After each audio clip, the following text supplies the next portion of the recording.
Gracias. Es para mí un honor presentar, como ingeniero civil que soy, además de que me gusta esto de la historia muchísimo, a grandes personajes que nos acompañan hoy. El economista Carlos Orduz, vicepresidente de Generación de Energía de EPM, la ingeniera Luz Marina Escobar, directora de operaciones de la empresa por 30 años, conocedora de todo, el ingeniero Vladimir Suárez, jefe de operación de Hidroituango, quien ha estado y conoce todo lo que ha pasado allá a las mil maravillas. Como ustedes saben, y el interés, y hoy tenemos una nutrida asistencia, porque este tema del Hidroituango es un tema que está hoy muy de moda, que se ha hablado muchísimo de él en todos los sentidos, en todas las partes, pero aquí con personas que hoy en día conocen perfectamente lo que realmente y lo que ha pasado, y bajo el punto de vista técnico, vamos a hablar hoy sobre este tema. Es un tema técnico, anecdótico, porque tiene pues mucha historia, como todo lo que caracteriza a nuestra Fundación Festival Internacional de Historia. Esto es una historia, es la hidroeléctrica más grande del país, tiene toda por detrás un bagaje, una importancia gigantesca, entonces pues creo que va a ser muy interesante y va a ser una tarde terriblemente didáctica para conocer las cosas. El doctor Carlos Orduz Aguilar, vicepresidente de Generación de Energía de EPM, tiene maestría en Administración por la Universidad de EAFIT, especializaciones en Finanzas por la Universidad EAFIT y en Servicios Públicos Domiciliarios por la Universidad de San Buenaventura y es economista de la Universidad Central. Ha realizado estudios de profundización en materia de finanzas y gestión empresarial en las universidades EAFIT y en el Tecnológico de Monterrey. Desde inicios del 2010 está vinculado con EPM en cargos como profesional, director general de TICSA en México, vicepresidente de Gas y vicepresidente de Generación de Energía. En otros campos se ha desempeñado como vicepresidente administrativo y financiero de Calima S.A., consultora del programa Actuar BIT y subgerente de crédito y cartera del Banco Central Hipotecario.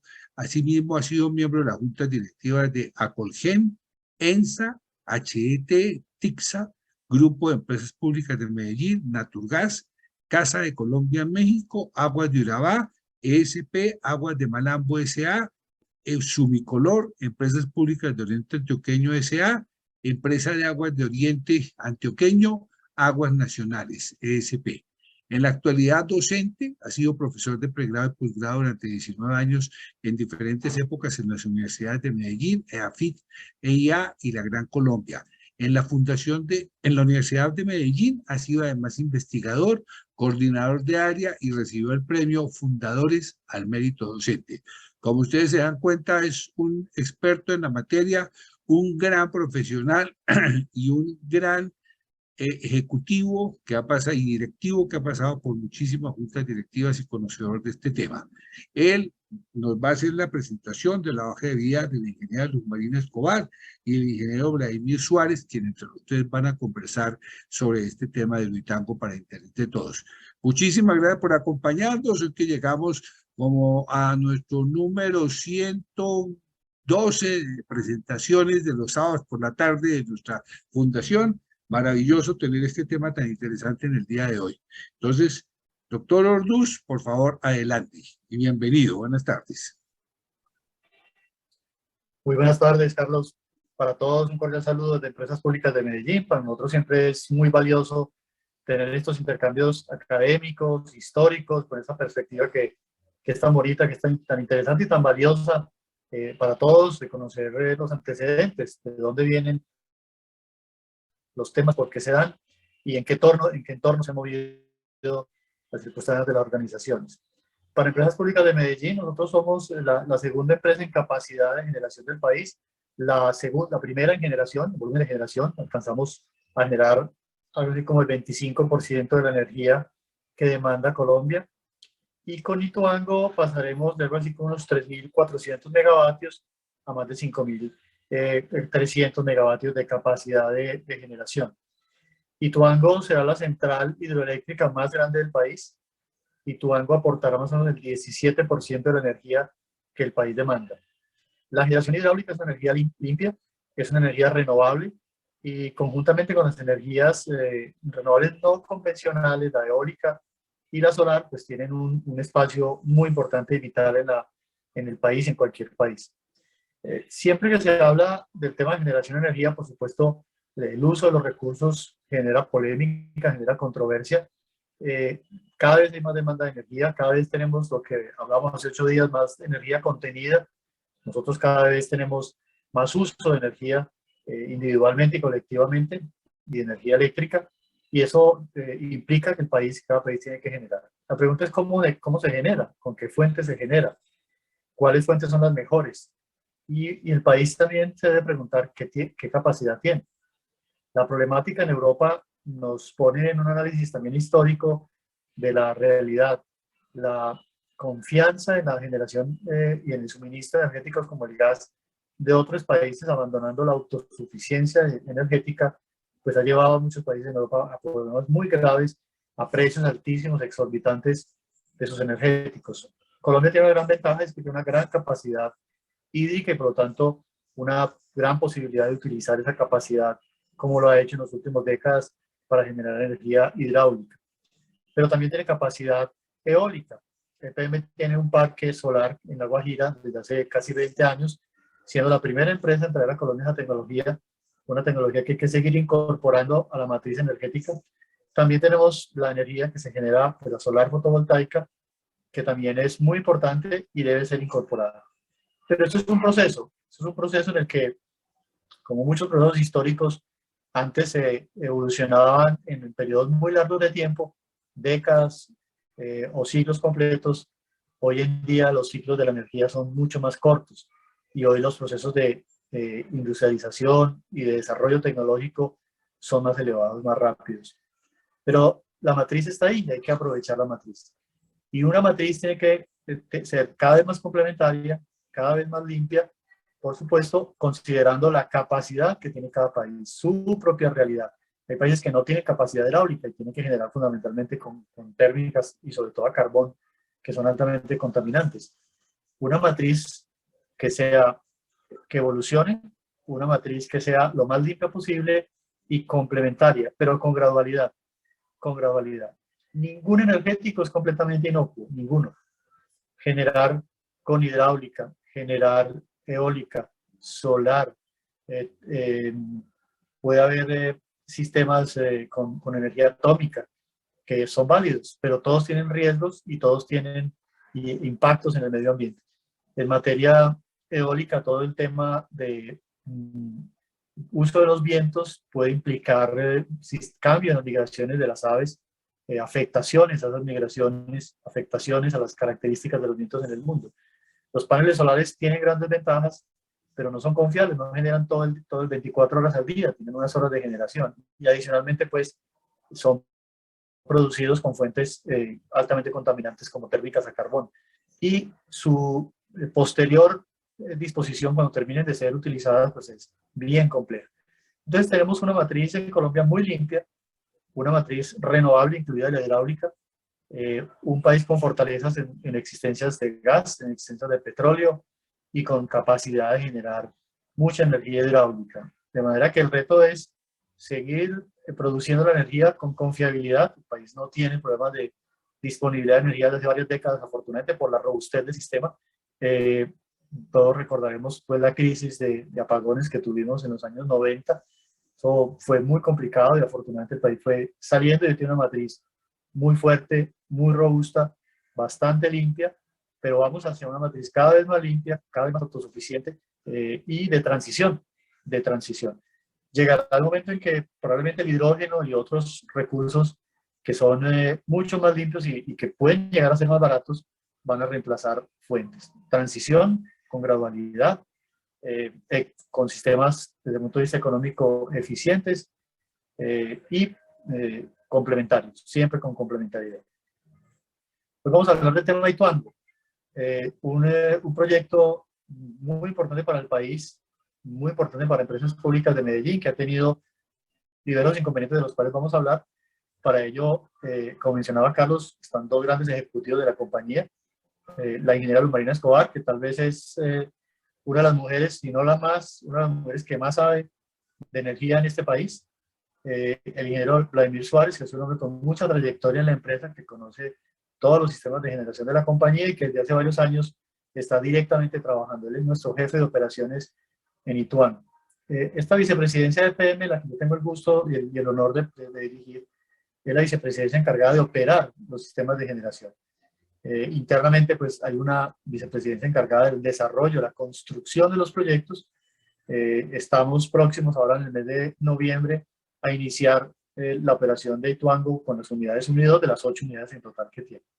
Vamos a hablar un poco de la perspectiva histórica de esta central de Ituango y luego hablaremos de la realidad del momento y un poco los temas técnicos que vale la pena conocer cómo está conformada esta central, qué características, qué capacidad tiene, cómo opera desde el punto de vista técnico, para que pasemos a las preguntas y podamos atender las inquietudes que cualquiera pueda formularnos. Esperamos que haya muchas inquietudes y poderlas atender todas.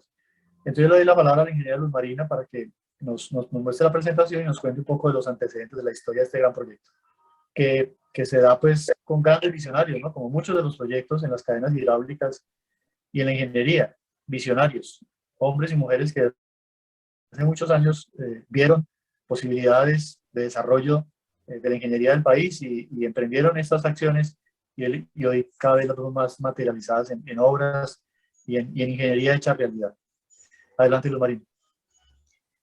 Muchas gracias, Carlos. Buenas tardes para todos. Un agradecimiento muy especial por esta invitación y poder compartir con ustedes pues, este espacio que es verdaderamente muy agradable. Vamos a tratar pues como de no entrar en muchos detalles técnicos, sino mostrar unas generalidades y a continuación Vladimir pues nos va a contar unos temas de la experiencia y lo que ha sido la contingencia del proyecto, pero estamos abiertos pues a cualquier inquietud que ustedes tengan. Entonces, si quieres, Matías, ¿me puedes ayudar con la presentación?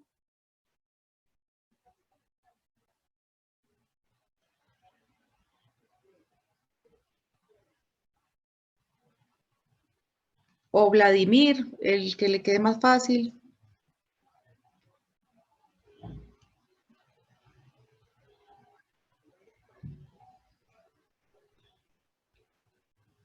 ¿Me están escuchando? Sí, señora, te estamos escuchando. Ah, bueno. Luzma, ya te comparto, ya la estoy compartiendo. Gracias, Vladimir. Aquí, la que es esta.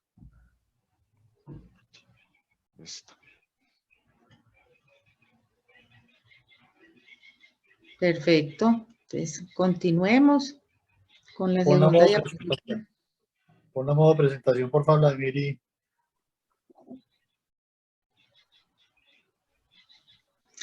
Bueno, entonces, ahora sí, pues vamos a hablar un poquito de historia. Cuando nosotros hablamos del proyecto Hidroituango, pues es imposible no hablar del río Cauca y de la trascendencia que tiene para la economía del país.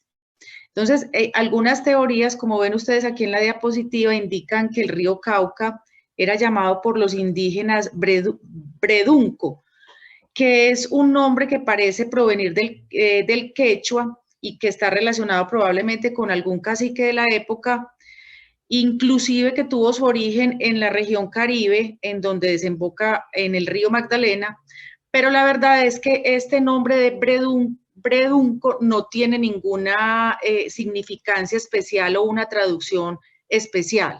Sin embargo, los colonizadores españoles lo llamaron Río Grande, lo llamaron Cauca o lo llamaron Marta, y con respecto a la referencia de Marta, tiene que ver con la referencia bíblica de las hermanas Santa Marta y María Magdalena, o sea, una referencia, digamos, desde el punto de vista religioso, ya que el río Cauca se conecta con el río Magdalena y eran como ríos hermanos y obviamente son considerados el primer y segundo río del país que movilizan, como mencioné ahora, toda la economía. La importancia de este río pues ha sido reconocida históricamente, es decir, el desarrollo, digamos que del país ha sido muy ligado a los ríos y los indígenas que habitaban cerca de sus riberas lo utilizaban como un medio de comunicación pues con otras poblaciones con quienes comerciaban alimentos y herramientas. Posteriormente, el río Cauca, así como el Magdalena también, fue un medio de transporte fundamental para la época de la conquista, para los conquistadores y colonizadores, ya que pues a través de este movilizaban todo lo que requerían para su expedición conquistadora en el norte del Valle del Cauca. Esta movilización y todas estas actividades fueron llevadas a cabo durante muchos años con balsas y canoas, sin embargo, posteriormente en el siglo XIX se incorpora la navegación a vapor. Esta navegación a vapor tuvo mucho impulso y mucha influencia en el desarrollo de todo el sector del país por el cual atravesaba el río Cauca. Sin embargo, ese mismo desarrollo de la navegación a vapor hizo que más o menos en el siglo XX se cobrara importancia de otros medios, en este caso todo lo que tenía que ver con los trenes. Y allí se desarrolla una capacidad importante, se desarrolla el tren del Pacífico, el tema del ferrocarril de Antioquia, que de alguna manera desplazaron la comunicación que se tenía en ese río o los viajes que se tenían en ese río a través de los ferrocarriles. Sin embargo, pues digamos que el río Cauca siempre ha sido un ícono para sus habitantes y a pesar de que el ferrocarril, digamos que fue impactante para la época, el río Cauca siguió representando una riqueza ecológica y un desarrollo de los aspectos socioeconómicos, ganándose pues definitivamente el reconocimiento y el agradecimiento en el desarrollo de las poblaciones. Entonces podemos decir que el río Cauca tiene un amplio protagonismo en el medio ambiental nacional y eso es lo que hoy en día pues hace que los diferentes movimientos y la postura frente al cambio climático y frente al tema ambiental pues haga un cuestionamiento real, digamos, de este tipo de proyectos sobre los ríos. Este río tiene su nacimiento en la Laguna del Buey, que queda en el macizo colombiano, en el departamento del Cauca, y su desembocadura es el río Magdalena. Se le atribuye más o menos una longitud de 1.350 kilómetros, donde se tienen unos desniveles que fue, digamos, que lo que se visualizó en su momento como un gran potencial hidroeléctrico. Además de ello, pues recorre los departamentos del Valle del Cauca, Risaralda, Caldas, Antioquia, Sucre, Bolívar, y tiene todo un ecosistema que es de vital importancia para el país. Entonces, digamos que aquí se mueve todo un sistema y podemos afirmar sin temor a equivocarnos que todo lo que representa el río Cauca es aproximadamente el 20% del desarrollo total y económico de Colombia. Sin embargo, así como ha sido, pues, digamos, esta base de la economía y del desarrollo para no solo proyectos hidroeléctricos, sino para otro tipo de desarrollos, el río Cauca también ha sido, y sus riberas y los departamentos a los que está asociado, también ha sido un tema donde se ha desarrollado el tema de parapolítica, perdón, de paramilitares, de guerrilla y una serie de temas que han complejizado el relacionamiento de las regiones por las que atraviesa el río. Y está el tema de la minería ilegal, que es bastante complejo, que ha llevado a que el río se contamine demasiado y que se disminuya pues todo ese ecosistema. Entonces, al ser este río tan importante para el país, pues obviamente proyectos como el proyecto hidroeléctrico Ituango, pues tienen un impacto bastante significativo en todos estos ecosistemas. Por favor, sigamos con la siguiente diapositiva.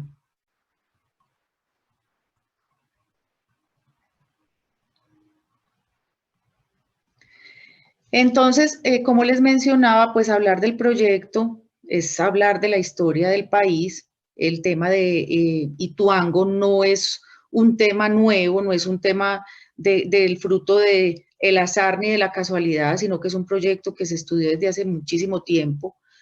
Ustedes han oído mencionar al ingeniero Lucio Chiquito Caicedo, que es el fundador de SEDIC e Integral, que ya en algunos documentos de más o menos narrando la historia de la riqueza hídrica de Antioquia entre el 1898 y 2011, pues ya mostraba todas las bondades del proyecto que se dimensionó en un principio con una capacidad de 4.000 megavatios, una presa bastante significativa para lo que teníamos en ese momento. Y en el 69, el ingeniero José Tejada Sáenz, que es definitivamente un visionario, pues destaca el potencial del río Cauca desde la parte alta, la media y la baja, con un potencial significativo de alrededor de 11 millones y medio de kilovatios, o sea, alrededor de 11 megavatios, y una producción anual de 50.000 millones de kilovatios hora, que pues hoy entregaría al país una energía definitivamente que superaría la demanda que tenemos hoy en el país. Continuemos. Bueno, en 1967 se creó la Sociedad Interconexión Eléctrica ISA. Ese fue un hito determinante para el desarrollo del sector eléctrico del país. Yo les mencionaba hace 15 días con el desarrollo hidroeléctrico del proyecto Guatapé, que precisamente esto marcó un hito en el sector eléctrico, porque esa capacidad de interconectar los sistemas, que en principio fue con la empresa de energía de Bogotá, con empresas públicas de Medellín, cambió todo el esquema del sector eléctrico, que en ese momento era fraccionado e ineficiente, por un sistema donde se optimizan los recursos y se busca siempre atender la demanda. Entonces, digamos que en ese momento ISA se interesa en el desarrollo del proyecto hidroeléctrico Ituango y contrata un nuevo estudio con Integral que fue entregado en el 74. Asimismo, ISA, viendo pues como el potencial de este proyecto, en 1982 realiza un nuevo contrato con Integral. O sea, Integral ha sido parte importante en el desarrollo de todo este proyecto, para realizar el estudio ya propiamente de factibilidad. En el 94, si ustedes recuerdan, pues hubo un cambio en el esquema del sector eléctrico, a dejar de manejar un sector, digamos, con monopolios, a manejar un mercado en el sector eléctrico, y en 1994 se hace la escisión de ISA, nace ISAGEN, y digamos que ISAGEN, como ya nueva empresa generadora, se apropia de todo lo que tiene que ver con la factibilidad del proyecto hidroeléctrico Ituango. Continuemos, Vlad. Entonces, el 29 de diciembre del 97, la Asamblea de Antioquia crea la Sociedad Promotora de la Hidroeléctrica Pescadero Ituango, y hay unos accionistas que tienen una participación importante, como la que ustedes ven ahí. Estaba ISAGEN en su momento todavía, estaba el IDEA, EADE, el Departamento de Antioquia Integral y la Asociación Colombiana de Ingenieros Constructores. El 28 de noviembre del 2000, mediante una escritura pública, se crea la Hidroeléctrica Pescadero Ituango, pero ya en ese momento ISA, o más específicamente ISAGEN, cede todas las acciones a EPM y a otros. En el 2004, 2005 y 2007, digamos que hubo una participación importante, porque se iniciaron ya unos estudios, digamos, de impacto ambiental, para ver de qué manera se impactaba el río Cauca con un proyecto pues de esta magnitud, ¿cierto? Adicionalmente, en el 2007, pues se liquida EADE, la mayoría de las pequeñas centrales de EADE pasan a empresas públicas. Hoy las tenemos actualmente, y EADE obviamente pues cede todos los derechos a empresas públicas. En el 2008 se da la toma hostil por parte del IDEA, donde se compra pues la participación de los accionistas. El IDEA queda con el 50.7% de acciones y EPM con el 46.3%. Continuemos, Vlad. Después viene todo una cronología donde se inicia un proceso para, como estamos trabajando actualmente, básicamente en el 2009 se inicia un proceso de subasta de energía.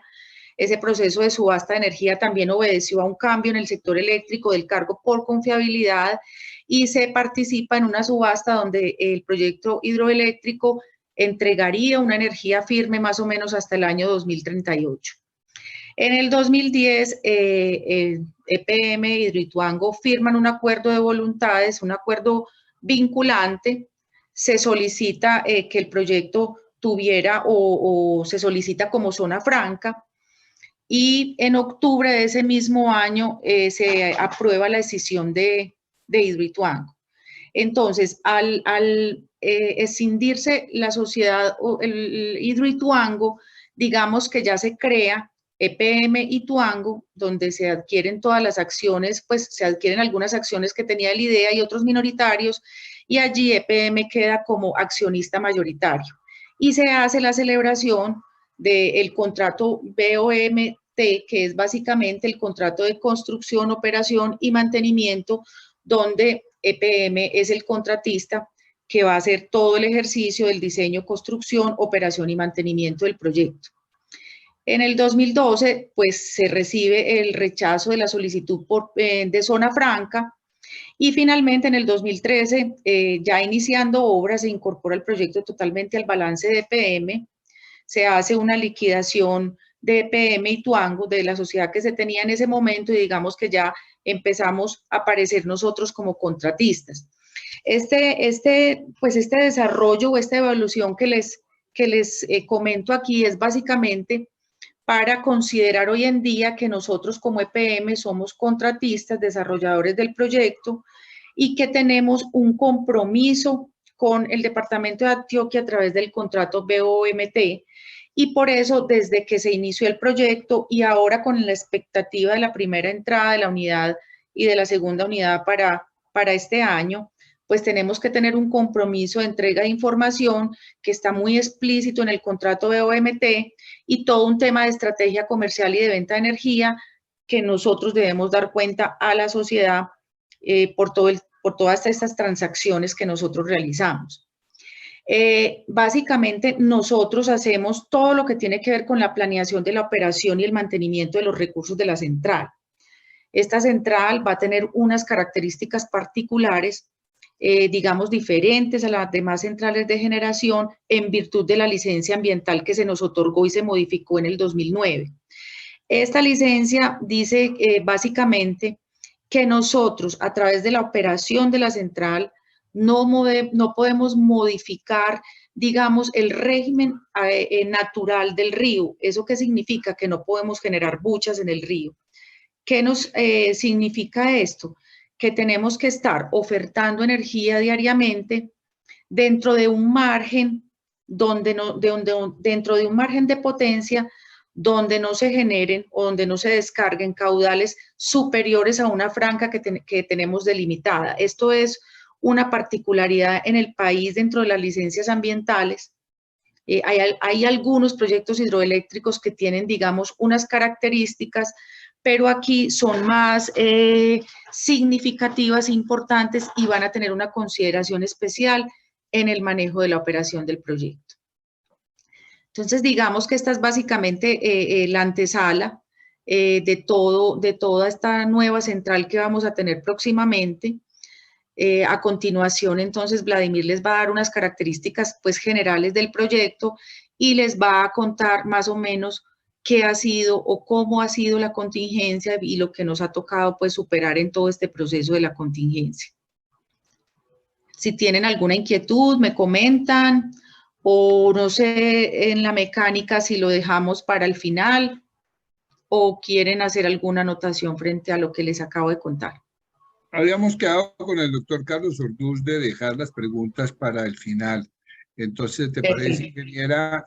Pues vamos tomando nota de las preguntas que está haciendo nuestro público y al final las elevamos todas. Perfecto, con mucho gusto. Bueno, hola, ¿me escuchaban bien? Sí, Vladimir, sí. Sí, señor, muy bien. Bueno, listo. Entonces yo voy a tratar no he manejado mucho Zoom, pero voy a compartir la pantalla y voy a ir cambiando pues como entre la presentación unos videos que tengo para contarles pues lo que es la central. Entonces, comencemos. Listo, ya les voy a compartir. Les voy a compartir.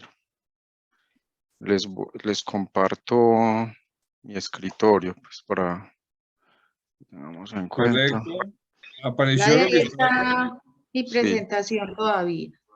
Está sin presentación. No, la está la presentación de mía. Luz Marina. Listo. Aquí le digo dejar de compartir, ahí está mostrando Sí. algo. No, ya te está mostrando a ti. Deja de compartir y vuelves y compartes. Sí. Voy a compartir, pero si le digo compartir la pantalla, pues me debería mostrar la pantalla y me vuelve y me muestra la presentación. Venga, voy a dejar de compartir otra vez y cierro esta presentación. Esta y voy a cerrar esta y ya abro la que tengo. Bueno, ya les voy a compartir. Vamos a ver si ahí sí. Listo, ahí está compartiendo. Perfecto, historia. Bueno, entonces básicamente Ituango, pues como lo dijo muy bien Luz Marina ahorita, pues es una central que se encuentra ubicada en el norte del departamento de Antioquia. Todos están bien, me ven el señalador acá. A ver si puedo. Señor, se veía muy bien. Sí. Entonces con el puntero, pues este es el municipio de Medellín, el departamento de Antioquia. Entonces estamos en el norte del departamento de Antioquia a 171 kilómetros de distancia del municipio de Medellín. Hoy en día somos parte de 12 municipios de influencia, pues influencia del embalse. Aquí entonces en esta zona, en el camino, en la vía que va para el municipio de Ituango, tenemos la presa, ubicada la presa. Es una presa que tiene una altura de 225 metros de altura, básicamente es equivalente a un edificio de 77 pisos de altura.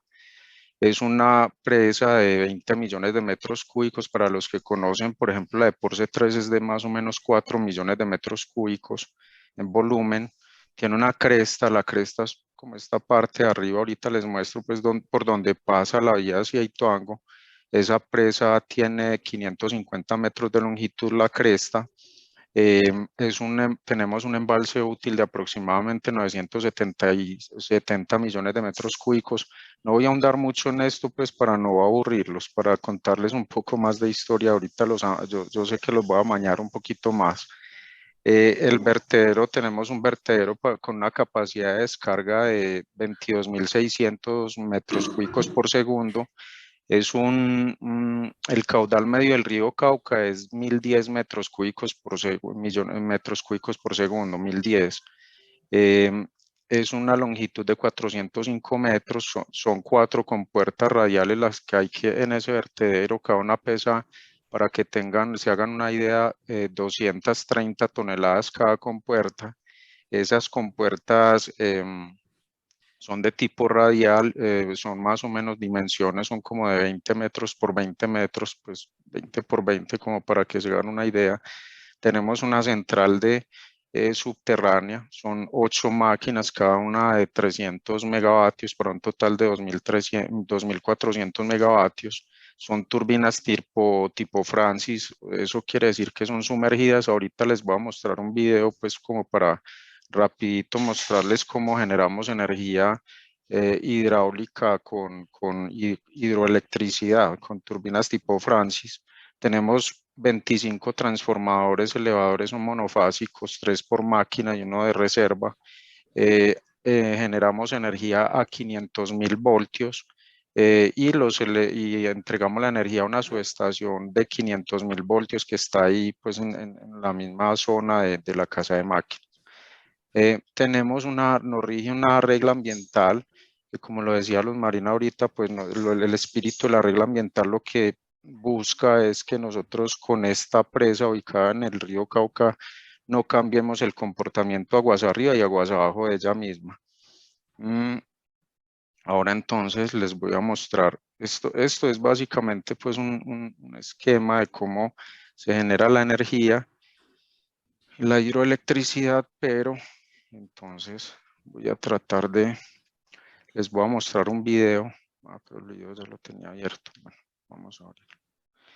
Entonces, esto básicamente aquí está la presa, esto que está acá como opaco es la presa de Ituango.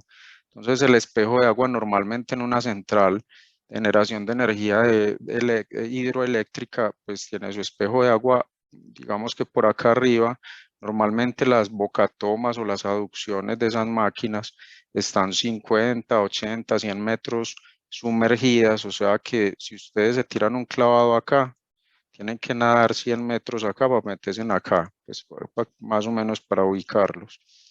Entonces, aquí el agua entra por el túnel. Estos túneles son los que llevan el agua a las turbinas, a las máquinas hidráulicas.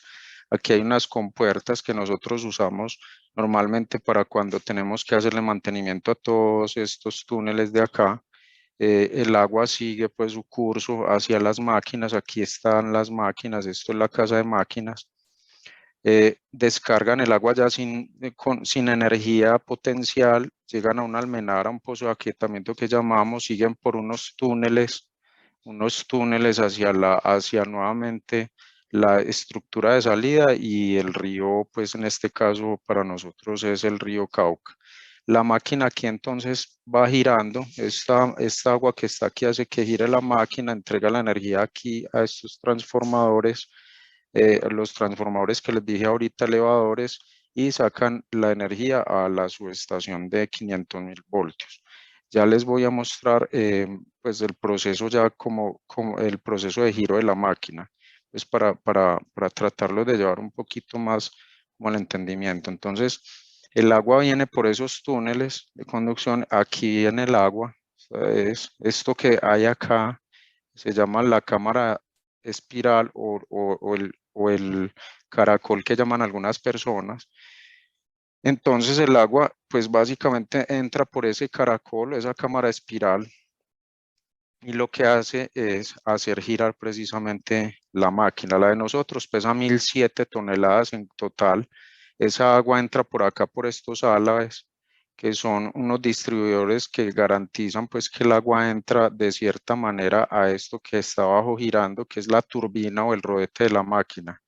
Esto que está amarillo son unos álabes móviles que lo que hacen es permitir el ingreso de más o menos agua a la turbina esta que está girando acá, y son las que hacen, entonces esa agua es la que hace girar esto, o sea que entrega la energía potencial que está en el embalse, pues la energía se la entrega a esta turbina y la hace rotar, pues agua, eso es como un dinamo pues de los que ustedes o de los que conocemos pues que montan por ahí en las fincas o las que ponen en las bicicletas.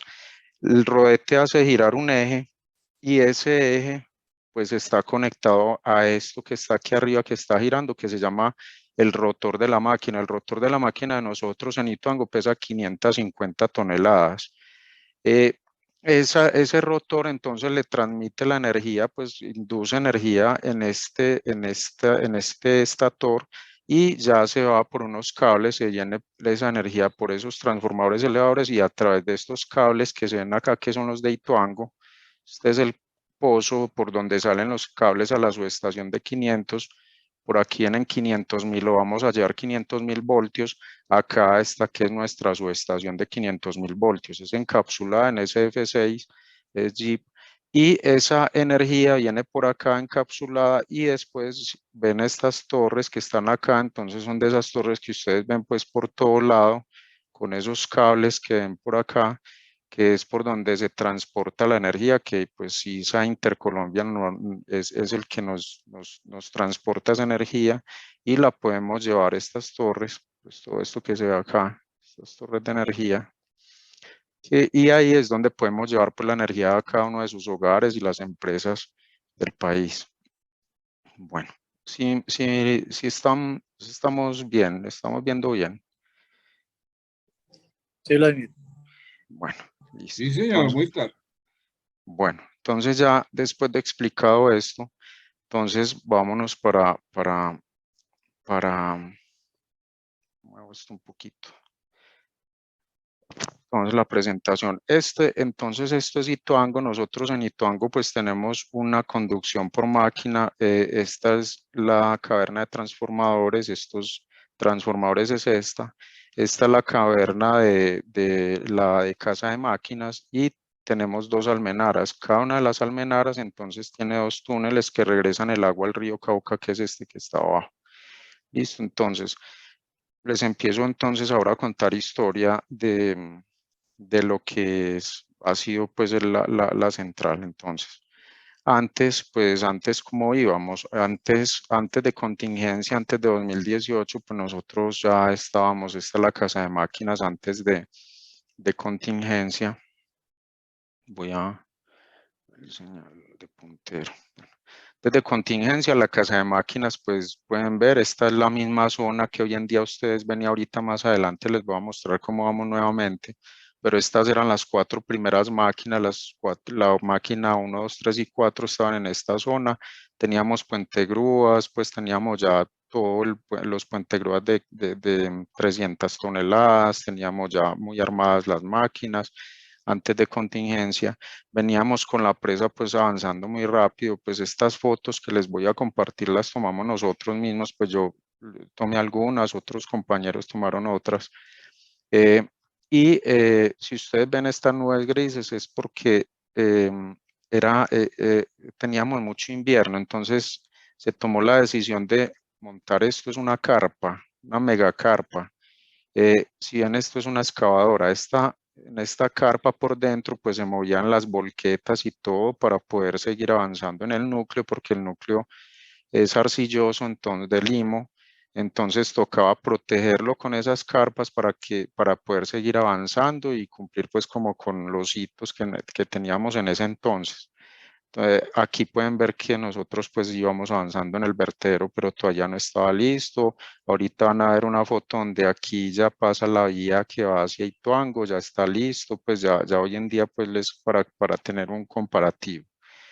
Bueno, me voy a devolver. Listo. Luego en contingencia, entonces en contingencia, ¿qué pasó? Entonces esto que está aquí gris, pues estos dos túneles grises son los túneles de desviación originales. Para uno poder hacer una presa, básicamente tiene que coger el río que vaya a hacer y lo tiene que desviar, o sea, lo tiene que derivar por algún lado para poderse meter a hacer el enrocado, pues, y la presa, como cuando pequeñitos hacíamos en los charcos, hacíamos los charcos más profundos que poníamos unas rocas, pues, para represar el agua. Sabes que aquí pues hay que hacer unos túneles, entonces se hicieron estos dos túneles que son el izquierdo y el derecho. Ahorita les van a ver la importancia en la historia pues de estos dos túneles. Y estos dos túneles pues digamos que no quedaron por razones de geotecnia, no quedaron con estas compuertas unas compuertas acá de 300 toneladas, entonces se tomó la decisión de hacer este otro túnel que se llama el túnel de Lagat. Y este túnel pues fue básicamente el que nos colapsó y que comenzó el llenado del embalse. ¿Cómo sucede? El tema es que cuando uno empieza a llenar un embalse, pues como estos no tenían compuertas, uno tiene que empezar a cerrar estructuras y túneles para ponerse en modo llenado. Empezamos cerrando estos con unos tapones, después pues en la secuencia que veníamos, y ya el último que faltaba era este. Entonces estos dos ya tenían unos tapones aquí adelante y este nos falló. Entonces estos dos tenían unos tapones y este nos falló que sí tenía unas compuertas acá, y por eso empezó el llenado del embalse, pues empezó a llenar el embalse y ahí es cuando comienza la contingencia.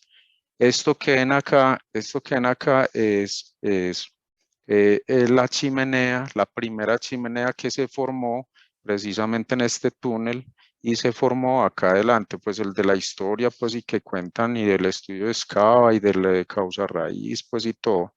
Entonces, les voy a presentar, les voy a mostrar un video, no sé si me dicen si no lo pueden ver.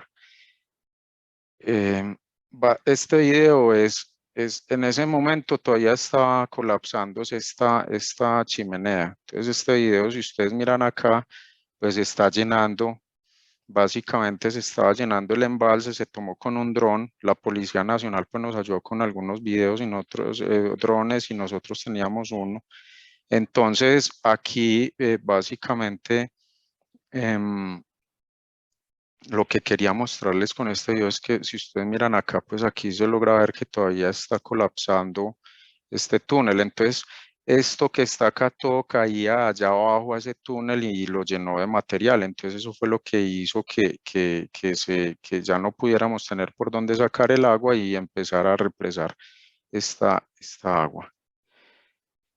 Bueno, entonces continúo con la presentación. Entonces, aquí, ¿qué pasó? Entonces ya se iba llenando el embalse. Les quería mostrar esta foto porque pues es muy bonita. Este es el puente Pescadero Ituango. Este puente, y si ustedes miran acá, pues aquí ya nosotros como estábamos a punto de llenar, aquí se ve la línea donde se tenía la poda de la presa ya, o sea, para donde esperábamos pues que llegara el nivel del embalse. Y entonces el agua empezó a subir, este puente pues se pensaba retirar y se pensaba pues hacer como monumento del puente. Lamentablemente no tuvimos la oportunidad, quedó inundado. Entonces el agua empezó a subir y ya pues hoy en día está tapado. Y estas son las conducciones, les dije ahorita que eran las captaciones o conducciones de las máquinas. Por aquí está el vertedero. Entonces aquí ya pues se estaban inundando. Aquí fue cuando ya nos tocó tomar la decisión de pasar el agua por casa de máquinas. Entonces les quería mostrar esto, les voy a mostrar otro video. Me disculpo, si me estoy demorando mucho, por favor me cuentan y No, está acelero. excelente. Además está muy interesante. ¿Tienen sonido ahí? Sí, ¿Escuchan? señor. ¿Escuchan el video? No el video, no el video. No el video.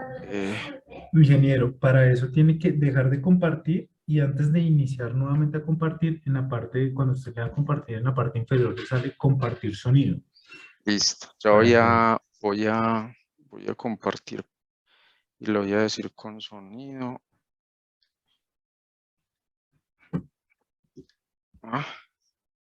Pero no me deja,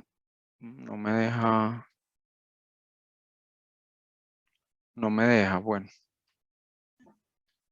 ¿Por qué?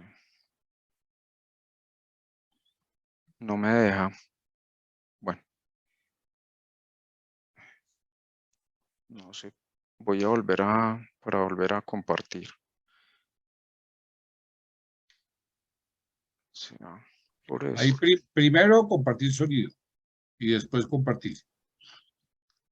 Pero ustedes están viendo lo que estoy haciendo, ¿no? En este momento, estábamos viendo lo que estabas haciendo, en este momento te estamos viendo a ti. Sí, sino que me aparece como una optimiza el uso compartido de pantalla, obtener mejores. Bueno, listo. Es que no me deja seleccionar. Sí, deseas que otros escuchen, pero no me está dejando. Bueno, de todas maneras les comparto así. Y están Entonces viendo pon el ahí. video y vas contándolo. Sí, sino que se escuchaba pues como cuando caía el material y todo, pero listo.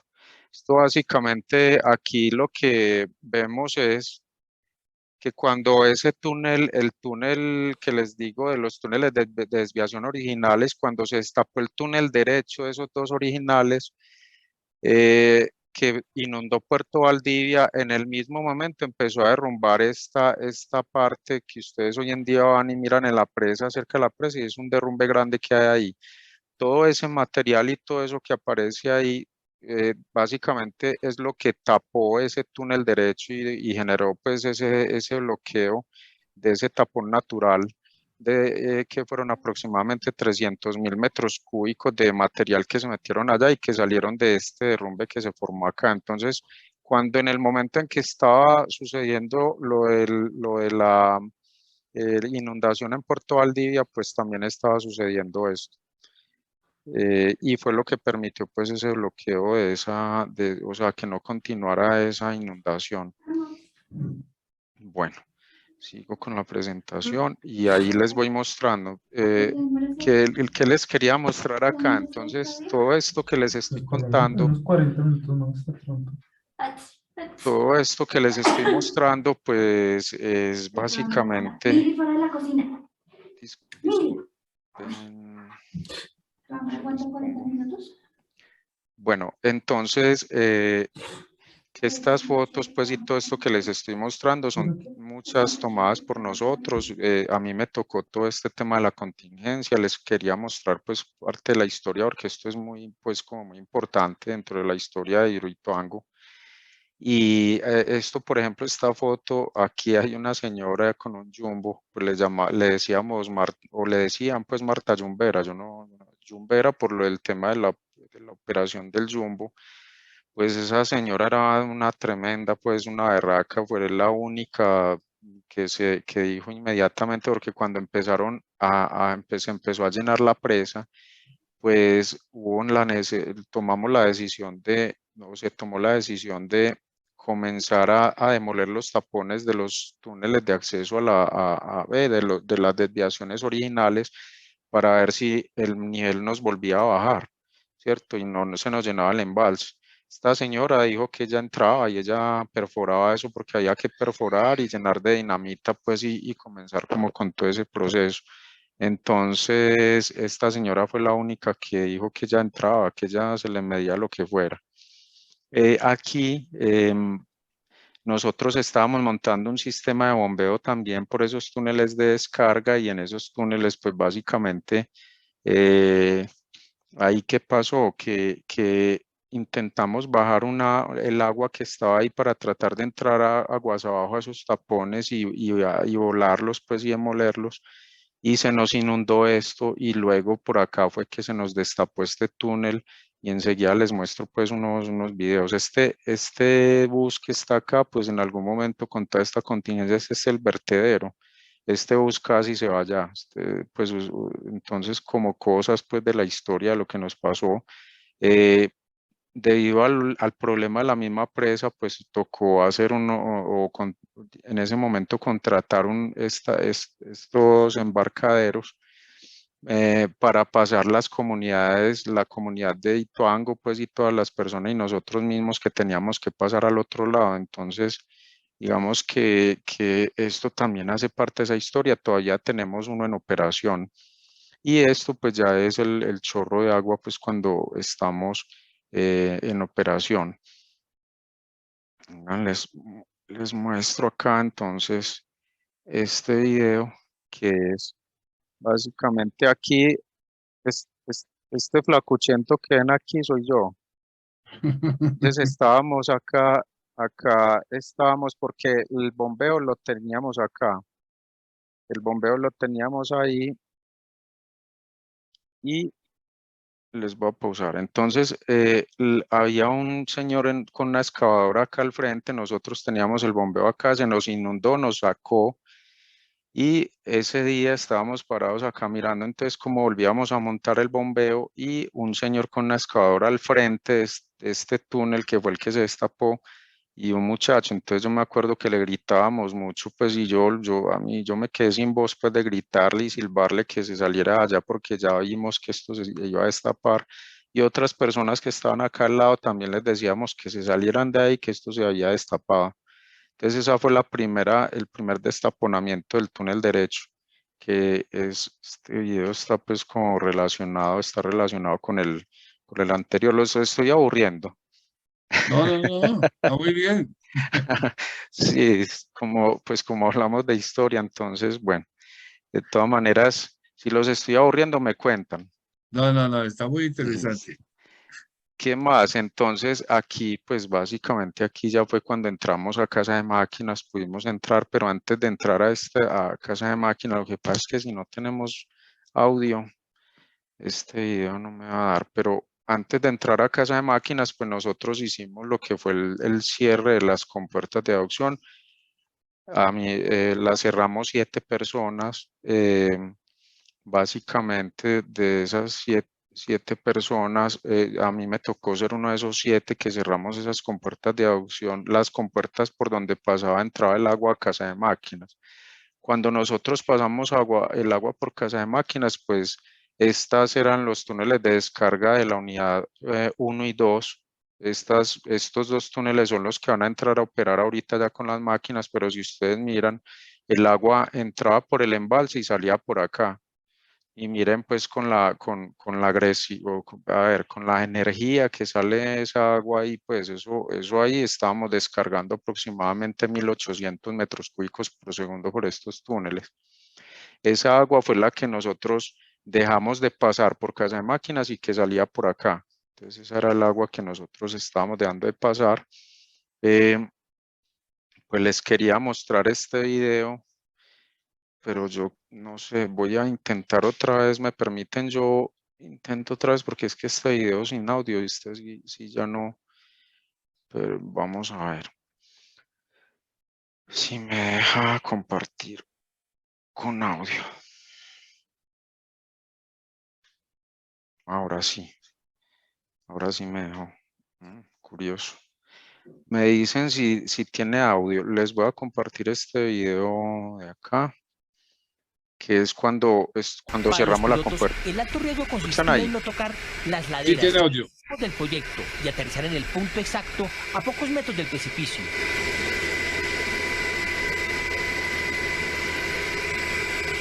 La misión, asegurar el regreso a los valientes operarios.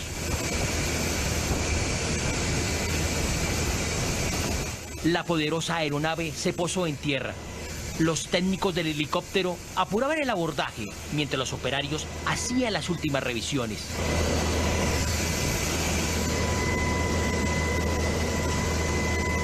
El tripulante contó la cantidad de pasajeros para asegurarse de que no faltara ninguno. Finalmente, atendieron las señales de urgencia y subieron al helicóptero. Una vez a bordo, los 7 estaban a salvo.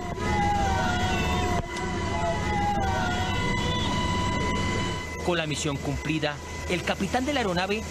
Bueno, no, les quería contar que ese grito que pegamos allá en particular, pues yo les quiero ser muy sincero, yo no estaba feliz porque habíamos cerrado, sino porque estábamos vivos. Para que lo tengan en cuenta, yo por ejemplo organicé todo el tema de mis seguros, hablé pues con mi esposa, con todos, organicé todo y dejé todo listo porque a nosotros ya nos habían advertido que teníamos un riesgo muy grande pues de que se nos colapsara eso allá. Inmediatamente después de que pasó eso, pues ya alguien desde el otro lado grabó eso.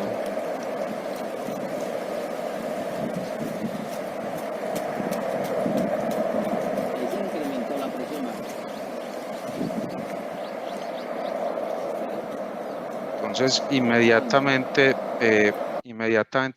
salimos de allá, pues empezaron a caer unas pocas rocas y ya pues durante la misma cierre de la maniobra, les cuento que por ejemplo yo pensé que se habían matado 2 compañeros porque ellos estaban más cerca del pozo y empezaron explosiones del pozo.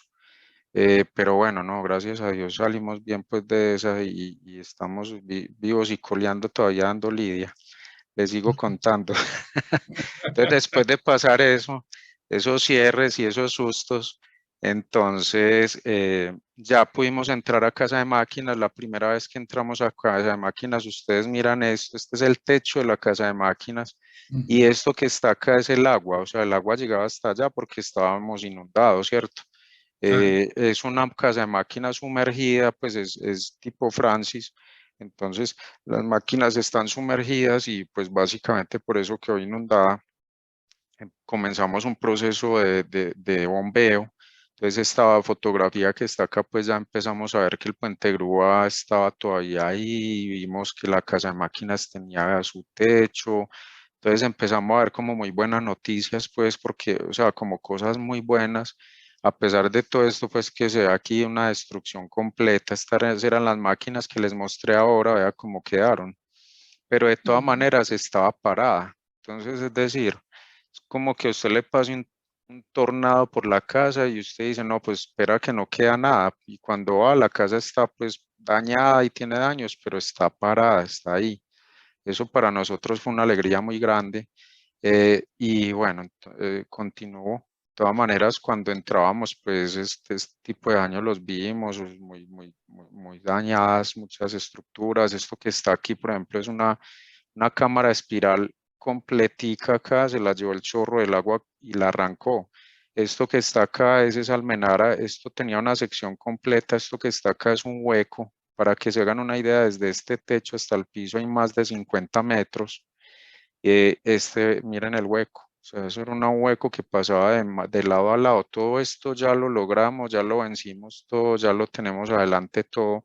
Miren, miren los cables que les muestro ahora, véanlos acá, cómo quedó todo eso. Yo pues les muestro todo esto pues porque básicamente a mí sí me gusta mucho mostrar que hemos superado todas las dificultades del mundo y nosotros hemos salido adelante con todo esto y pues la verdad es que estamos, o sea, ya vamos por la carretera pavimentada, pues ya superamos toda esa carretera. Este soy yo al lado de esta compuerta que iba ubicada acá. Una compuerta de 70 toneladas, quedó por allá abajo casi en el río, esta compuerta y la otra también. Los trafos, los transformadores de potencia, miren la tierra, quedaron tapados muchos de tierra, este es un pedacito de solo uno que quedó. Y casa de máquina pues también quedó con mucha tierra, muchas rocas, pues muy afectada, pero pues nosotros estábamos felices porque estaba parada, ¿cierto? Mucha destrucción, pero estaba parada. Este flaco que está aquí soy yo otra vez. Esta es una máquina. Este era un piso de la máquina, quedaron huecos, pisos derrumbados, pues muchas cosas. Esta es la entrada a casa de máquinas, quedó sin piso. Esto llevaba una solera a un piso, quedó sin piso. Aquí íbamos con una visita de los reaseguradores, pues en ese momento. Bueno, este es el túnel de acceso, hoy en día es otra cosa. Estos son rocas, derrumbes, pues que quedaron. Básicamente esa era la etapa, pues como lo que encontramos, ¿cierto? Así lo llamamos, lo llamo, lo que encontramos. Les quería mostrar esto porque durante ese paso de agua por casa de máquinas, pues yo creo que más de uno de ustedes de pronto recuerda este video y les voy a mostrar otro también.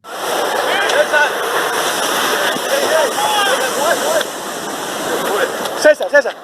Claro, vea, yo, este huevo no. Oiga, venite para acá. Oye, vení. Viene, otra.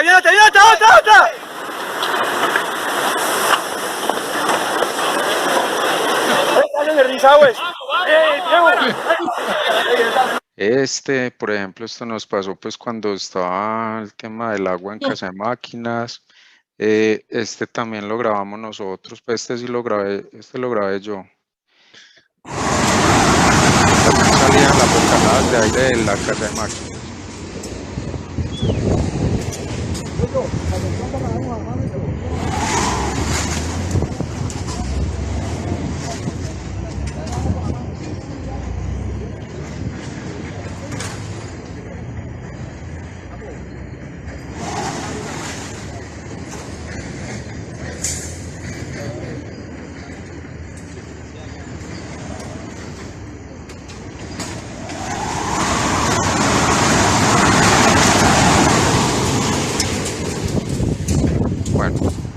Pues para que más o menos pues tratarles de a través de estos videos demostrarles como de la violencia pues que son todos esos fenómenos. Bueno, y pues a este le llamaban compañero Jorge Arrula, le llamaba la bruja, pues porque por ese fenómeno del agua dentro de casa de máquinas se presurizaba y se despresurizaban todos los túneles del proyecto, pues de todas las obras.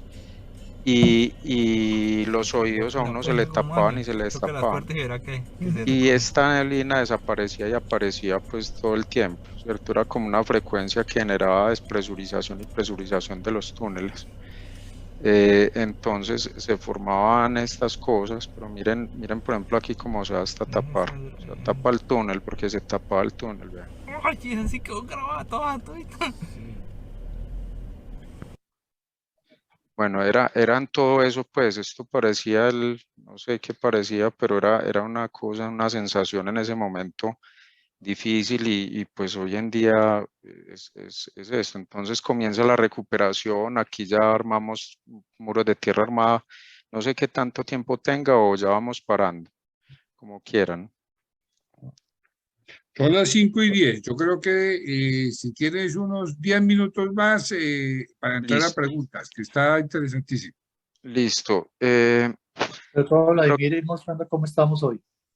Sí, señor, ya les voy a mostrar esto. Entonces, la recuperación, aquí estábamos limpiando casa de máquinas, aquí estábamos montando el muro, armando, pues haciendo el muro de la pantalla bentonítica. Esta era una de las almejas con que estábamos armando esto.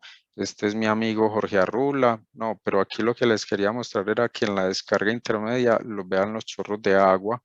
Entonces, pues, y el agua, la cantidad de agua, pues, y todo eso ya está a otro mundo diferente.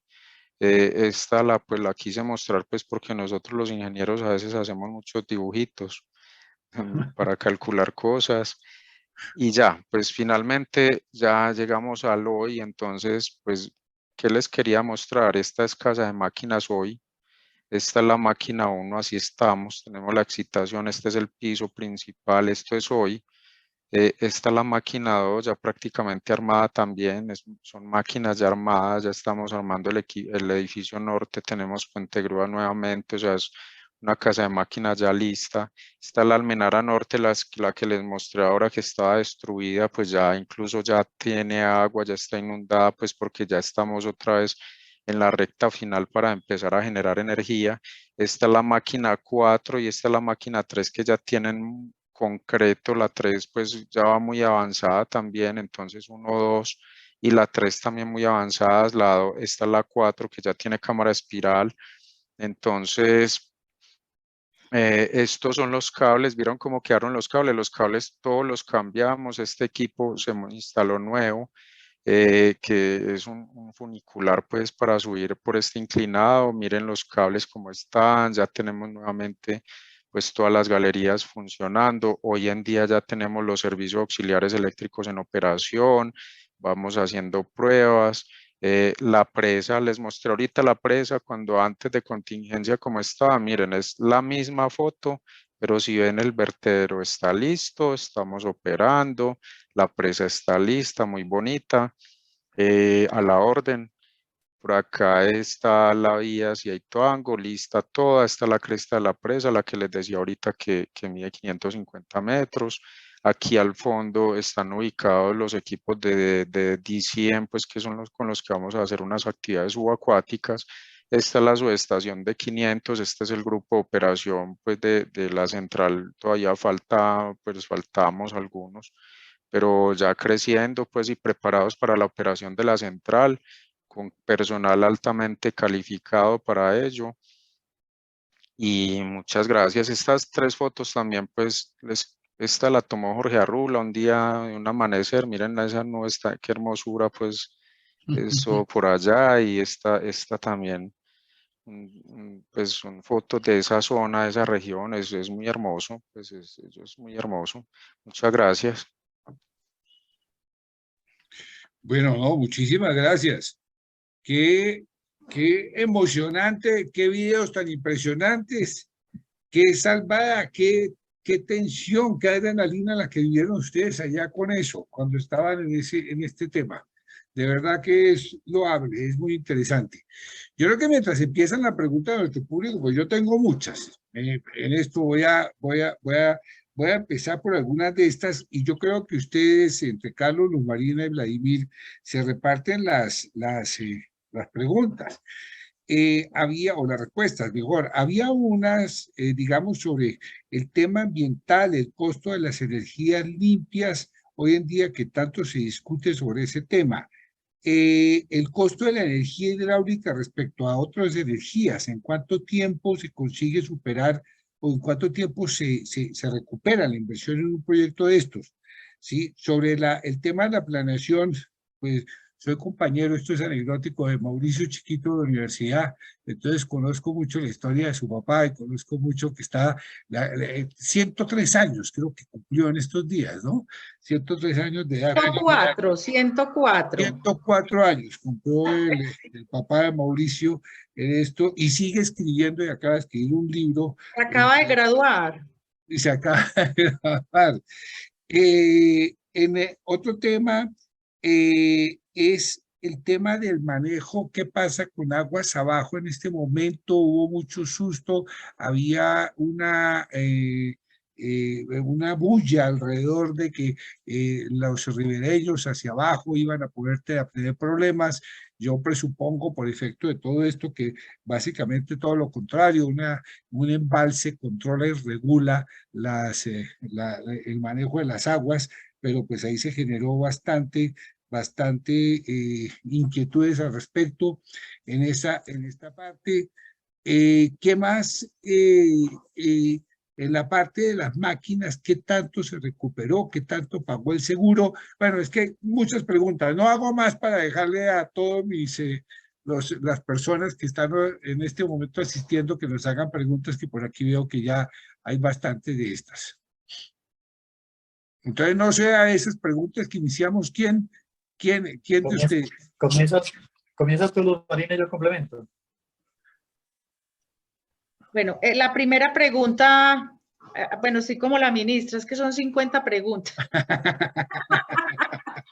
¿Cuál es la primera? ¿Cuál es la primera? Tema ambiental, de las energías, y tema, porque hay una discusión muy amplia sobre qué es una energía limpia realmente. Creo que todas tienen algún grado de contaminación, pero ¿cuáles son más las más limpias que hay? Claro. ¿Cómo se maneja? Bueno, nosotros, pues en general ahora en el mundo, pues están clasificadas las energías limpias, básicamente las energías renovables no convencionales, que son el viento y las solares, ¿cierto? Sin embargo, la energía hidráulica es una energía limpia también porque las emisiones pues son muy reducidas. ¿Qué es lo que pasa con los proyectos hidroeléctricos en general? Que el impacto ambiental y social es significativo, sobre todo cuando son grandes proyectos. Entonces nosotros pudiéramos hablar de que en general hay muchas energías limpias, la nuclear es limpia también porque no se generan emisiones, y nosotros hemos querido inclusive desmitificar un poco el tema con las hidráulicas, porque la hidráulica es una energía limpia realmente. ¿Qué es lo que sucede? Y como lo expresó Carlos al inicio, o sea, ningún proyecto de estos es totalmente cero impacto para la sociedad, ¿cierto? Una cosa son las emisiones, que en eso se caracterizan como energías limpias, y otro en general es el impacto social y ambiental que generan en una región. Entonces, en ese orden de ideas, nosotros consideramos las centrales hidroeléctricas también como una energía limpia, no queriendo decir con eso que no se generan unos impactos ambientales y sociales significativos, pero que también van acompañados de un desarrollo de las regiones. O sea, miren que en la mayoría de donde se desarrollan los proyectos, y ojalá fuera mucho mejor esto, pues se hace todo un tema de responsabilidad social empresarial, y en el solo hecho de mejorar las vías hay un progreso para los municipios y para las zonas impactadas. Entonces, digamos que en términos generales, las hidráulicas se pueden considerar como una energía limpia por el tema de las emisiones, y como te decía ahora, también está el tema de las solares y el tema de las eólicas. Hay una pregunta de uno de los asistentes, el doctor Horacio Torres, dice: gracias por compartir sus conocimientos. Posterior a la contingencia de Hidroituango se hicieron varios estudios. ¿Qué importancia le dio EPM a estos y qué opiniones merece algunas de las conclusiones del estudio de la Universidad Nacional? y transcribe una de las conclusiones. En marzo del 2014 el río Cauca fue desviado por los túneles de la presa, los cuales se entregaron sin las compuertas de diseño original, asunto que generó un escenario para la toma de decisiones que finalmente llevaron a la emergencia. Entonces la pregunta es, ¿qué opinión les merece alguna de las conclusiones de la Universidad Nacional? Todas son perfectamente válidas. Yo creo que el desarrollo de la ingeniería y el conocimiento, y creo que la ingeniería del país, la ingeniería colombiana, una ingeniería de muy alto nivel, debe aprender también de esto. Aquí hubo un problema y nosotros no lo desconocemos, nosotros lo hablamos, lo mostramos y tratamos, lo digo con toda transparencia, de despolitizarlo. Creo que eso es un tema de ingeniería y lo que venimos a hablar aquí pues, es un tema de historia y también de ingeniería. Por supuesto hay opiniones. Uno quisiera que la ingeniería fuera exacta totalmente, pero resulta que no. Resulta que hay aplicaciones, hay usos y hay problemas geológicos que se presentan que se tratan de mitigar, pero que no siempre somos exitosos como seres humanos en la mitigación de esos riesgos. Nosotros respetamos las opiniones de todos, nos parecen válidas, todas se han considerado claramente, especialmente cuando vienen por supuesto, de expertos. Y nosotros, digamos, en el campo que nos movemos en un campo técnico, en un campo administrativo, y para nosotros es perfectamente válida las opiniones. Y yo creo que precisamente habiendo escuchado a todos, habiendo escuchado la ingeniería también norteamericana, los expertos que vinieron de Estados Unidos, los brasileños, por supuesto todas las universidades que tuvieron la oportunidad de participar y de dar sus análisis muy profesionales, todos los consideramos. No todos los aplicamos, por supuesto, no todos los compartimos, por supuesto, pero precisamente por eso se ha recuperado el proyecto. Precisamente por eso hoy estamos a algo más de un mes de iniciar operación con la primera unidad de generación de la central. Hoy tenemos el proyecto totalmente controlado.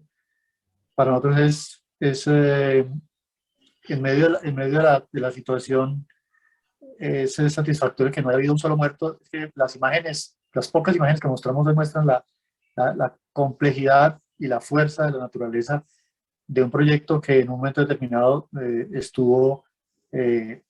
no lo tuvimos en nuestras manos, lo perdimos de nuestras manos y estaba descontrolado, y la manera que técnicamente se vio más apropiada fue permitir la entrada del agua por la casa de máquinas, que se destruyeran todos los equipos que había instalados para evitar una catástrofe que hubiera podido generar muchísimos muertos en las comunidades. El trabajo social y ambiental fue inmenso para poder mitigar muchos de los efectos. Causamos, por supuesto, muchos efectos negativos en la vida de muchas personas, y se hizo un trabajo social y ambiental inmenso para esto. Y yo creo que la ingeniería colombiana, la reflexión de la pregunta me parece muy, muy valiosa, porque creo que en algún momento se debería hacer como una pausa, ¿no? Y como hacer ese ejercicio ex post de todo el aprendizaje que hay aquí. Es que aquí hay un tema de aprendizaje civil, estructural, hidráulico, eléctrico, electrónico, mejor dicho, geológico. Creo que la oportunidad es muy interesante para aprender. Y como conclusión, es perfectamente válido, y nosotros revisamos todas las inquietudes de todos quienes nos dieron, no todas muy técnicas, había obviamente opiniones políticas y todo eso, pues muy desafortunadas, pero las opiniones como la de la Universidad Nacional fueron escuchadas. Se preguntaba ahora un poco por los tiempos. Un proyecto hidráulico es un proyecto que tiene una recuperación de inversión entre 20 y 30 años. Los proyectos eólicos, solares, fotovoltaicos tienen procesos de recuperación menores, porque también la inversión es menor. Claro, un proyecto solar fotovoltaico requiere una extensión muy grande de tierra, salvo los pequeños que uno coloca en su casa, pero un proyecto importante para generar requiere una extensión. Y la pregunta es, ¿habilitar o no habilitar zonas ganaderas, agrícolas? Deshabilitar esas zonas para poner paneles, pues también es un debate interesante. En un país en donde las montañas no nos ayudan para ese tipo de energías, pero sí nos ayudan para la hidráulica. Pero insisto, como lo que decía al principio, diversificar la canasta es fundamental. El país viene en esa línea, con gradualidad, porque si hoy el debate es, si suspendemos hoy toda la generación hidráulica y no vamos a hacer un solo proyecto hidráulico, la pregunta es, ¿cuándo nos vamos a quedar sin energía? ¿Cuándo la demanda va a superar la oferta? Y nos vamos a quedar sin energía eléctrica para suministrar los servicios en el país. Y eso pues sería, creo que, más crítico. Pero es un buen debate, es una buena conversación que ojalá siempre esté en la mayor parte de los casos sobre la mesa técnica y de conveniencia para el país. No, y está probado en el mundo entero que es la energía más barata por kilovatio, ¿no? No sería... Hoy en día generar hidrógeno, por ejemplo, puede costar entre 10 y hasta 20 veces más de generar que la hidráulica. Pero seguramente en la medida en que el uso de esa tecnología y su masificación se amplíe, con seguridad llegaremos a un punto en que esos energéticos o esos vectores de energía van a ser competitivos y más baratos que la energía hidráulica y podrán ser incluidos en la canasta. Correcto. Hay una pregunta de otro asistente que dice, ¿cómo quedan las comunidades en el impacto de Hidroituango? ¿Qué nivel de riesgo sigue habiendo aguas arriba y abajo? ¿Cómo está el relacionamiento de la EPM con el movimiento Ríos Vivos y con las organizaciones sociales? La situación pues ha mejorado mucho. Siempre ha habido comunicación, afortunadamente, tanto de Ríos Vivos como de las comunidades, las diferentes, porque no es solamente esa ONG, sino las comunidades en general y las comunidades que directamente vivieron toda esta situación crítica. Creo que la relación es mucho mejor.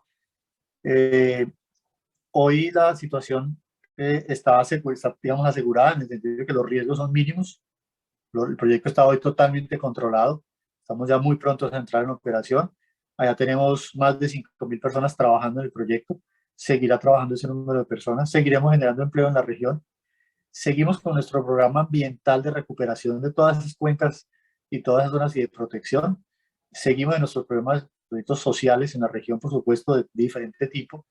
Ojalá algún día pudiéramos sacar un poco de tiempo y hablar de estos temas de la actividad social y ambiental de la compañía. Pero va a ser materia de discusión. Hoy lo que acaba de pasar en el Guavio, lo vimos desde el día de ayer, está bloqueada la entrada a la zona de Hidroituango y esperamos que prontamente se puedan habilitar, porque hay cosas que le competen a EPM, pero hay cosas que no le competen a EPM. El desarrollo del proyecto permitió el acceso de muchas vías. Y después del proyecto, muchas de las vías van a mano de la nación, al departamento, del municipio, que nos son obligados a hacer el mantenimiento y mantenerlas en buenas condiciones. Y el tema del relacionamiento con las comunidades tiene que ver con cualquier central, ¿cierto? Cualquier central, con Guatapé en el oriente, con Porce, los Guadalupes, con todos los proyectos, grandes o pequeños. Y ese es el gran reto. ¿Hay riesgo de inundación aguas abajo? No. Que eso mediáticamente se explotó mucho en su momento, ¿no? Claro, hay situaciones en que las presas y los embalses permiten regular el agua.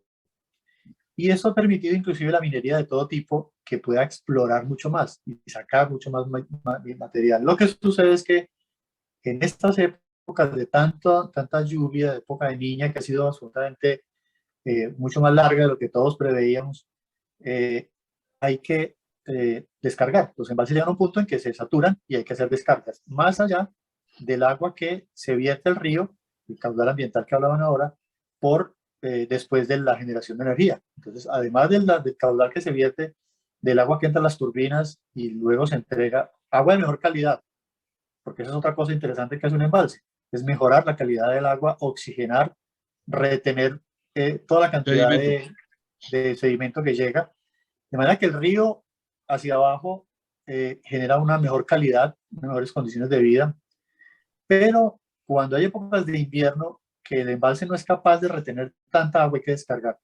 Y esa descarga, más la que entrega a los demás ríos de la región, es la que genera inconvenientes para las comunidades. Así es. Esa es una situación. Ahora, con embalse o sin embalse, cuando haya lluvias, la gente en la ribera va a tener dificultades porque tenemos grandes problemas de mala ubicación de las comunidades en las zonas alrededor de los ríos. Y ese es un problema que vivimos en todas partes, haya o no haya hidroeléctricas. Pero esa es una realidad. Tenemos una situación compleja en todo el país, de desorden un poco urbanístico y de todo tipo también. De acuerdo, hay invasiones de riberas, muy claro. hay una pregunta del ingeniero. Dice, se habló de que el túnel o que no estaba revestido en concreto hidráulico o concreto lanzado, y eso fue una causal. ¿Eso qué explicación tiene? No sé, Luz Marina o Vladimir, si quieren responder esa pregunta que es más técnica. Vladimir, si quieres, tú que conoces el informe más a fondo. Sí, vea, el diseño hidráulico del túnel obedece a unas velocidades y a unos, digamos que a unos periodos de retorno, de unas crecientes para esos túneles. Esos túneles se diseñaron bajo norma. Estamos hablando, pues, me imagino que el de la GA, el que les mostré, pues, que fue el que colapsó. Los túneles de la 1 y 2 se diseñaron iguales.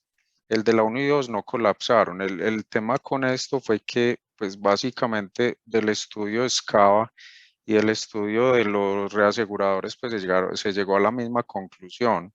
Y fue básicamente, pues, un tema donde la geología, pues, digamos que por ahí pasaba una falla, por donde comenzó la falla y por donde comenzó esa chimenea, por ahí pasaba una falla. Y esa falla, pues digamos que con esas presurizaciones que hubo antes, pues digamos que se fueron abriendo, esas cuñas fueron cediendo y eso fue lo que ocurrió la falla, pero no fue, o sea, la causa raíz no aparece por temas de soleras o por temas de revestimientos de túneles. Básicamente fue, por lo que les digo, porque el túnel está diseñado para unos periodos de retorno, unas crecientes, y porque por ahí pasaba una falla y con unas presurizaciones que hubo por unas crecientes mayores a las esperadas, pues digamos que fueron cediendo algunas cuñas y se fue, digamos que eso fue lo que ocasionó eso. No sé si queda claro ahí, doctor Carlos. Yo pienso, sí, mil gracias. Otra pregunta que es como de carácter económica, y es: ¿la plata que pagaron las reaseguradoras alcanzó para cubrir los costos que hubo? Sí, el seguro, pues es un seguro que en el total, habrán escuchado las noticias en estos días, es mayor, por supuesto. Pero como vieron en las fotografías, el proyecto no se destruyó todo. Ni se destruyó la presa, ni se destruyó la estructura quedó, por supuesto. Muchos equipos estaban ya adquiridos, que no estaban entregados. Pero claro, hubo un daño y el seguro cubrió lo que el siniestro específico. Se te fue la voz. Y Carlos, el te seguro perdimos ahí. el proyecto para deteriorado, las obras civiles. Carlos, hubo un pedazo de Decía lo que que el seguro hablaste que no se cubrió. escuchó. Se te fue la voz en un pedazo.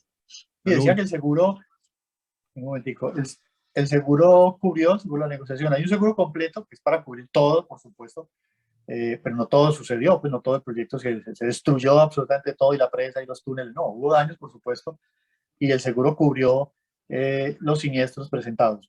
Por supuesto, vuelvo a insistir que aquí hay un tema puramente técnico de seguro financiero, pero el tema político que desborda y que pues no somos nosotros los llamados a entrar en ese debate político complejo, complejísimo, pero el seguro cubrió lo que ha sido la recuperación de la central, sí. Ese no lo vamos a tocar, el tema político, en esta conferencia. Voy a darle la palabra. Hay una persona, Giovanni Di Filippo, que está levantando la mano.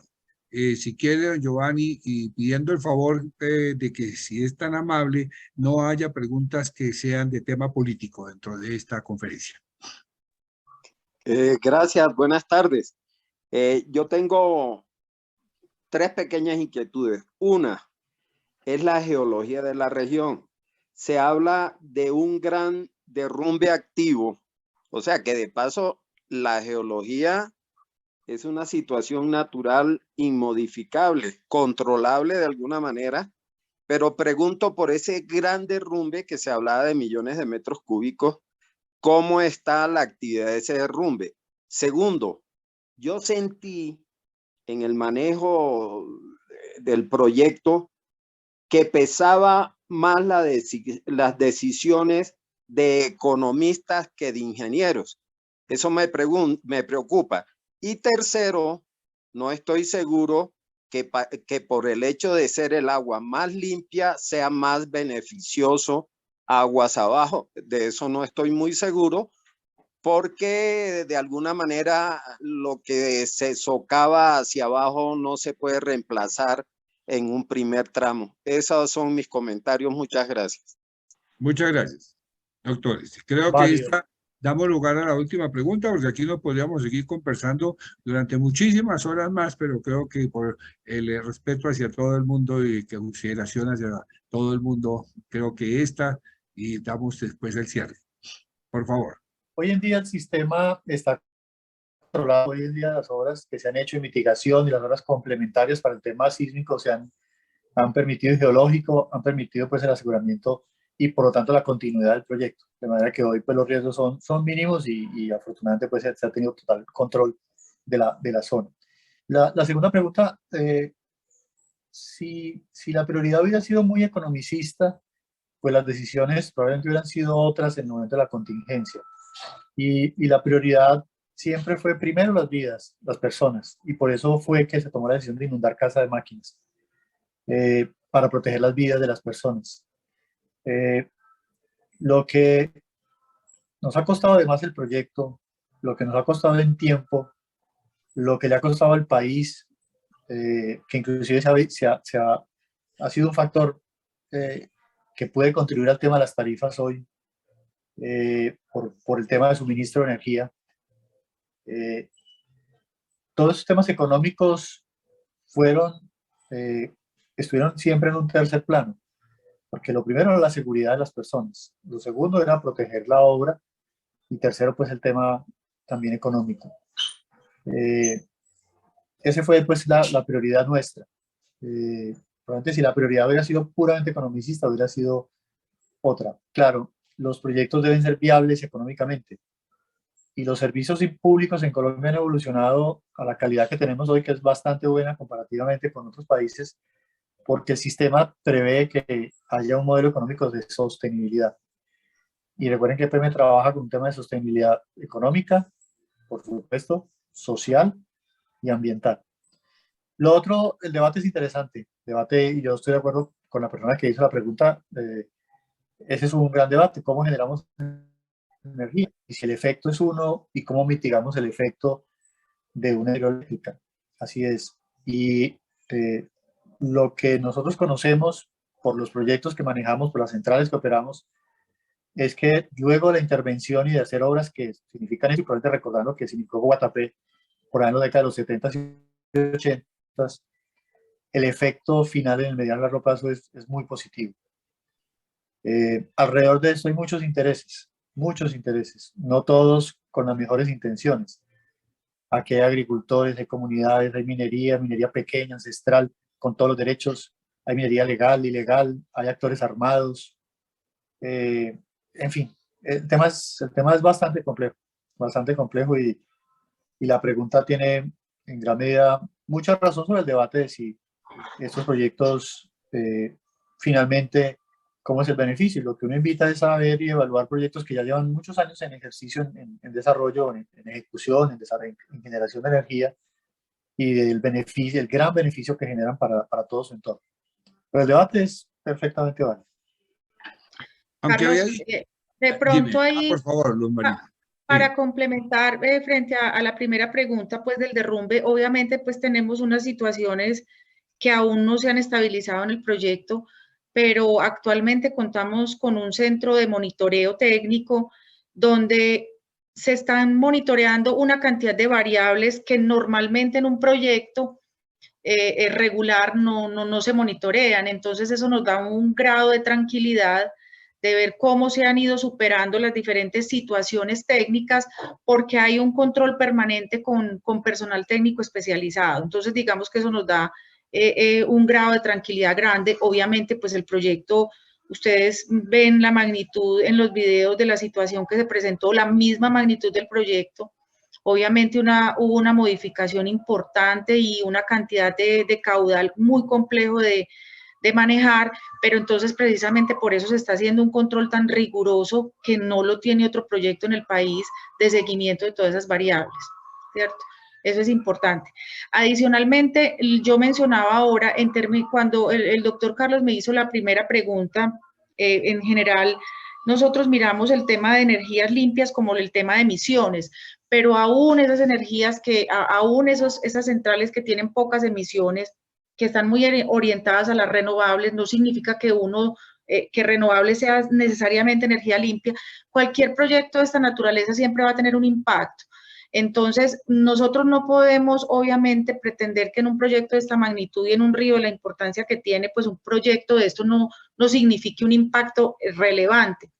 Pero mencionaba yo ahora que está el tema de todo el desarrollo de las regiones, y hay un tema también sustancial, y es que los embalses siempre van a ser, digamos, una forma de moderar las crecientes de los ríos. Este río es un río muy caudaloso y el efecto que se presenta ahora en la Mojana, lo que se ha visto pues en medios, no es necesariamente por el embalse. El embalse ha ayudado precisamente a mitigar esas situaciones. Perfecto, bien, gracias. Muy importante tu respuesta. Voy a hacer una última, me llegó una última pregunta y la voy a hacer del doctor Jaime Santamaría Serrano. ¿Por qué no llegaron las compuertas de los túneles de desviación?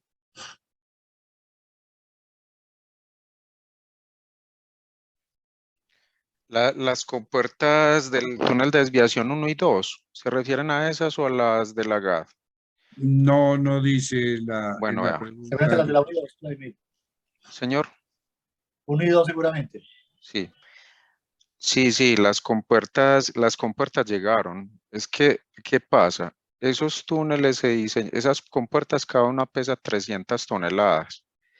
El lugar, el sitio como les mostré ahorita en la presentación, el sitio donde se ubicaban esas compuertas eran en la aducción propiamente de esos túneles.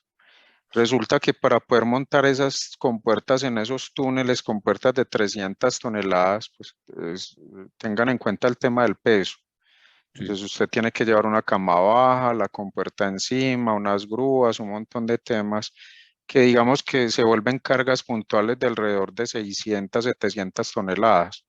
Entonces digamos que la geología de esa zona sí se podían montar, pero se volvía muy engorroso, o sea, muy riesgo, digamos que generaba cierto riesgo y digamos que era mucho más fácil construir el túnel de la GAD, o sea, el que les mostré ahora, pero que no era completo porque ese túnel de la GAD, digamos que tomó más de 1 kilómetro del túnel que ya estaba construido para la descarga de la Almenara Sur, de la máquina 4, y acabarlo de llevar al embalse y construirle la estructura de compuertas adentro, esas quedaron, o sea, entonces en ese túnel de la GAD quedaron las 2 compuertas de desviación de 300 toneladas y 2 compuertas de descarga de fondo para manejar el tema del caudal ecológico durante el llenado del embalse. Entonces, básicamente eso es un tema que apunta mucho a digamos que en donde estaban ubicadas esas compuertas y el riesgo que implicaba la geología de esa zona con esas cargas puntuales tan altas. Entonces son decisiones, pero son decisiones desde la ingeniería que se tienen que tomar, pues para no ir a afectar, pues digamos que en ese momento eso no afectaba o no teníamos ninguna afectación en ese momento con respecto a todo el proyecto. Era eso. Yo les quería contar también del tema del derrumbe que hablaban en la pregunta anterior. Qué pena, doctor Carlos. Por favor, adelante. Vea, como les conté, ese derrumbe, el derrumbe, o sea, hoy en día todo el proyecto es estable. Básicamente ese derrumbe que se formó de 300.000 metros cúbicos de material fue debido a ese destaponamiento de ese mismo túnel que inestabilizó esa zona, fue el que les mostré en el video, ¿se acuerdan? Sí. Entonces, desestabilizó la zona porque el mismo túnel generaba un efecto Venturi muy fuerte que jalonaba la misma montaña. Pero ese mismo material fue el que derrumbó y lo metió dentro del túnel y gran parte la tiró aguas abajo del túnel. Entonces, digamos que eso sirvió muchísimo porque eso fue lo que taponó ese mismo túnel. Por ahí hay unos derrumbes, o sea, si ustedes miran derrumbes, pues esa zona con esas fotos que les mostré, esas son unas megamontañas, pues que Las vías, pues normalmente hay varias vías donde hay unos derrumbes, pero son menores. Hay uno que está ubicado en el margen izquierdo de la presa, que es uno que estamos tratando, pero son menores. O sea, las cosas que se están haciendo ahorita son menores. Incluso si ustedes recorren la vía que va desde Medellín hacia el proyecto, hacia la central, hay varios derrumbes, pues, pero todo eso es menor. O sea, en realidad el mega derrumbe que hubo ya paró. Gracias. Bueno, magnífico. Yo creo que aunque hay más, les pido de favor, qué pena con ustedes, pero ya nos hemos pasado 14 minutos de nuestro tiempo habitual. Les queremos agradecer muchísimo. Realmente este tipo de espacios son fantásticos. Ojalá los pudiéramos. Y además denotan la transparencia de las empresas públicas cuando quieren, de Medellín, cuando quieren contarle abiertamente a todo el mundo exactamente cómo es el tema.